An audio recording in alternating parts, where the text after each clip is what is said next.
अस्सलामुअलैकुम वरहमतुल्लाहि वबरकातुहू। जो अहबाब मेरी इस वीडियो को पहली दफ़ा देख रहे हैं, जो अक्सर मेरी वीडियोस देखते रहते हैं, तमाम की खिदमत में मेरा सलाम अर्ज़ है।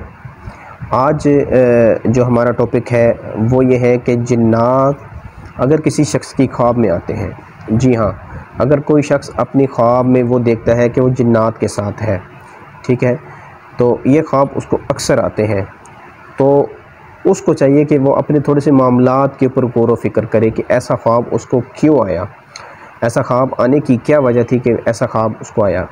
तो जब वो अपने मामलात की तरफ गौर करे, तो अगर उसको ये पता चले कि वो किसी शख्स के साथ कारोबार करने जा रहा है, तो उसको ये इशारा मिल चुका है कि कहीं फ़रेब में ना फंसना, ठीक है। अगर वो कहीं जॉब करना चाह रहा है, कहीं पे इंटरव्यू देना चाह रहा है या कहीं पे वो जॉब कर रहा है, तो वहाँ पर उसको कुछ मामलात ऐसे चल रहे हैं, तो उसको भी इशारा है कि वो कहीं किसी के फ़रेब में ना फंसे। या कहीं अगर वो शादी करना चाह रहा है, रिश्ते के मामलात उसके चल रहे हैं, तो उसको पहले ही इशारा दे दिया गया है कि यहाँ पर तुम्हें धोखा मिल सकता है, तुम्हारे साथ फ्रॉड हो सकता है।